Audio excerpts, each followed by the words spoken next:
Hi friends, എല്ലാവർക്കും പുതിയ വീഡിയോയിലേക്ക് സ്വാഗതം. അപ്പോൾ ഈ ഒരു പാർട്ട് കൊണ്ട് നമ്മൾ ഈ ഡ്രോയിങ് കംപ്ലീറ്റ് ചെയ്യാൻ പോവാണ്. അപ്പോൾ ഇതിന് തൊട്ട് മുമ്പത്തെ പാർട്ടുകളൊക്കെ കാണാത്ത ആൾക്കാരുണ്ടെങ്കിൽ ആ വീഡിയോ കണ്ടിട്ട് നിങ്ങളിത് കണ്ടാൽ മതി. അപ്പോൾ അത് കണ്ടിട്ട് നിങ്ങൾ ആ പാർട്ട് ചെയ്തിട്ട് ഇത് ചെയ്യാം. അപ്പോൾ നമുക്ക് ഇതിൻ്റെ അകത്ത് കണ്ണിൻ്റെ ഈ ഭാഗം വരച്ച് തുടങ്ങാം. അപ്പം ഞാൻ ആദ്യം ഡയറക്റ്റ് ബ്ലാക്ക് പെൻസിൽ യൂസ് ചെയ്യുന്നില്ല. നമ്മൾ കണ്ണിൻ്റെ കൃഷ്ണമണിയാണ് വരയ്ക്കുന്നത്. അപ്പോൾ നമ്മൾ ആദ്യം ഒരു ബ്രൗൺ കളർ യൂസ് ചെയ്തിട്ട് അതിൻ്റെ മുകളിൽ കൂടിയാണ് നമ്മൾ പിന്നീട് നമ്മൾ ബ്ലാക്ക് പെൻസിൽ യൂസ് ചെയ്ത് വരയ്ക്കുക. അപ്പം നിങ്ങൾ ചെയ്യുമ്പോഴും അങ്ങനെ തന്നെ ചെയ്താൽ മതി.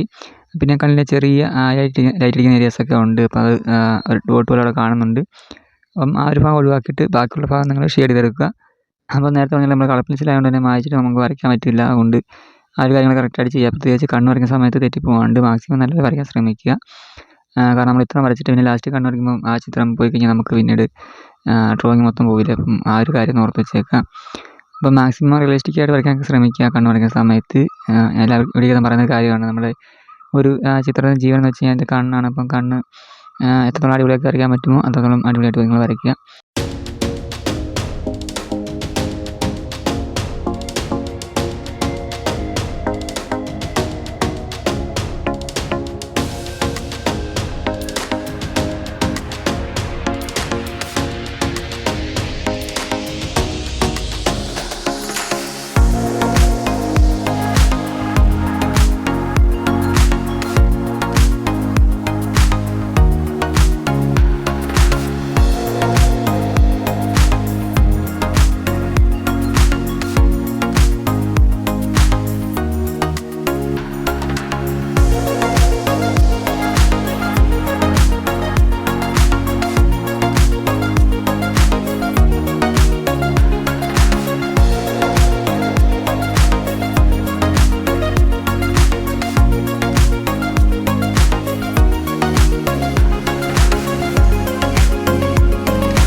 അപ്പോൾ നമ്മൾ ഫേസ് ഫുള്ളായിട്ട് തന്നെ ഇവിടെ വരച്ച് കഴിഞ്ഞിട്ടുണ്ടെങ്കിൽ നമുക്ക് ആ കഴുത്തിൻ്റെ ഭാഗം ഷെയ്ഡ് ചെയ്തെടുക്കാനുണ്ട്. പിന്നെ നമുക്ക് വരയ്ക്കാനുള്ള ഡ്രസ്സിൻ്റെ കാര്യമാണ്.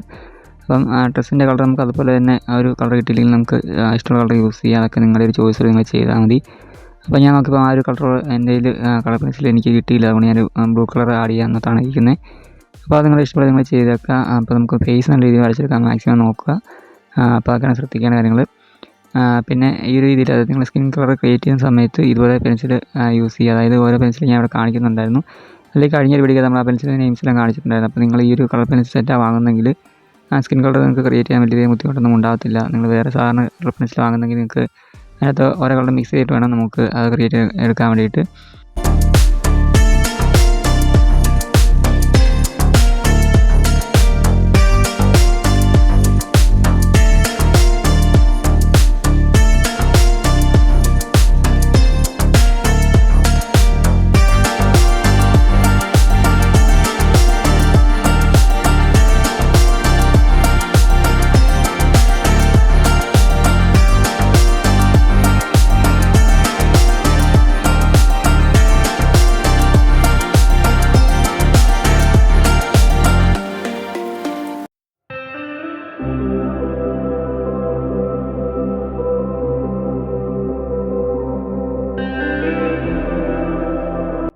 അപ്പോൾ നമ്മൾ ഫേസിൻ്റെ ഫുള്ളായിട്ട് ഇവിടെ വരച്ച് കഴിഞ്ഞിട്ടുണ്ടെങ്കിൽ നമുക്ക് ആ ഡ്രസ്സിൻ്റെ ഇവിടെ ജസ്റ്റ് ഒന്ന് ഷെയ്ഡിലെത്താൽ മതി. അപ്പോൾ അത് നേരത്തെ നിങ്ങൾക്ക് ഇഷ്ടമുള്ള കളർ യൂസ് ചെയ്യാം. ഞാൻ ഇവിടെ ബ്ലൂ കളർ യൂസ് ചെയ്യുന്നത് മാത്രമേ ഉള്ളൂ. അപ്പോൾ നിങ്ങൾക്ക് ഇഷ്ടമുള്ള കളർ യൂസ് ചെയ്യാം. അല്ലെങ്കിൽ നിങ്ങൾക്ക് ആ ഒരു ഫോട്ടോയിലുള്ള കളർ നിങ്ങളുടെ കയ്യിൽ ഉണ്ടെങ്കിൽ നിങ്ങൾക്ക് അതുകൊണ്ട് യൂസ് ചെയ്യാം. അപ്പോൾ വീഡിയോ ഇഷ്ടമായി തീർച്ചയായും ലൈക്ക് ചെയ്യുക. പിന്നെ കളർ പെൻസിൽ ഡ്രോയിങ് പഠിക്കാൻ താല്പര്യം നിങ്ങളുടെ ഫ്രണ്ട്സ് ആരെങ്കിലും ഉണ്ടെങ്കിൽ അവർക്ക് വീഡിയോ ഒന്ന് ഷെയർ ചെയ്ത് സപ്പോർട്ട് ചെയ്യുക. അതുപോലെ ഡ്രോയിങ് പഠിക്കാൻ ഇൻട്രസ്റ്റ് ആൾക്കാരെ നിങ്ങളെങ്കിൽ ഈ ചാനൽ സബ്സ്ക്രൈബ് ചെയ്തില്ലെങ്കിൽ സബ്സ്ക്രൈബ് ചെയ്യുക. നിങ്ങൾക്ക് ഉപയോഗപ്പെടുന്ന ഒരുപാട് ഡ്രോയിങ് വീഡിയോസ് ഈ ചാനൽ അപ്ലോഡ് ചെയ്യുന്നതാണ്. അപ്പോൾ അത് കണ്ടിട്ട് നിങ്ങൾ പ്രാക്ടീസ് ചെയ്യാൻ നിങ്ങൾക്ക് ഈസിയായിട്ട് ഡ്രോയിങ് പഠിക്കാവുന്നുള്ളൂ. അപ്പോൾ ഇനിയുള്ള ദിവസം നമുക്ക് കൂടുതലായിട്ടും കളർ പെൻസിൽ ഡ്രോയിങ് ഉൾപ്പെടുത്താം.